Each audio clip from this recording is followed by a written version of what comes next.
So let's talk next about how to make these videos that you could put online if you choose to make video, the at-home part of your home modules. Remember that readings are just as good. Anything works, as long as the students do it at home and it's fairly straightforward. But video seems to be the new in thing. And there are all kinds of devices out there. You can do it on the iPad, you can do it with graphics tablets, etc. There are all kinds of programs you can use as well, but I think it's best just to use what you're already familiar with. And the thing that most of us know already is PowerPoint. So let's use PowerPoint. Okay, so I've got a set of slides here, and let's say that we want to make this into a movie. So the way that you do it is you need to go through your slides and you narrate them. And what we would do when we present is normally we would say play from start, but that's not what we're going to do this time. Instead, we're going to record slideshow, which you can find here. So let's do this, record slideshow.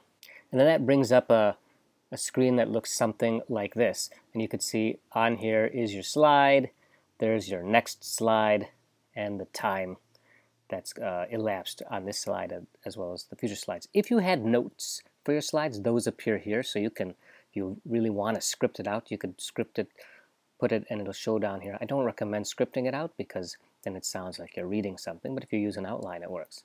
So we could talk as we go through our slides. We can hit this button and get to our next slide, and it shows the next one. Now you can see here these things popped up.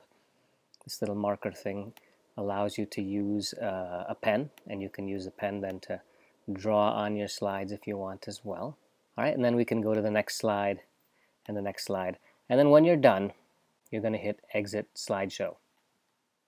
And then you'll pick yes, you want to save this. And then the next thing you got to do is you want to save this as a movie. So here you can see we would normally save our PowerPoint using the save or save as option, but this time instead we'll pick save as movie and save it.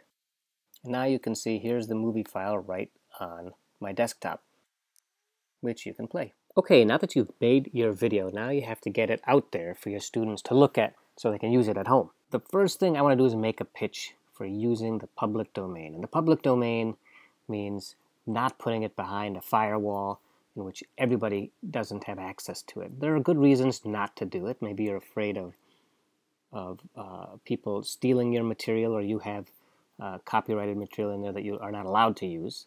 But there are many good reasons to do it as well, and I think they outweigh the reasons not to. First of all, it's just easy for our students to access it once it's in the public domain because they can use it on almost any device, anywhere in the world. Secondly, it allows us to participate in this new trend of global education. And you can host videos on all sorts of things. YouTube and Vimeo are two popular things, and you can put those videos, embed them into various sites, WordPress, Squarespace, even Blackboard. And many of these have free options, so you don't really have to pay. So let me give you an example. Okay, so this is a site that a friend of mine from the University of Ottawa and I made, Flipping Emergency Medicine Lectures. We've hosted it on a free WordPress blog called fliptheupclassroom.wordpress.com. And you can see for the month prior to June 13th, we had around on average of 100 hits per day on that site.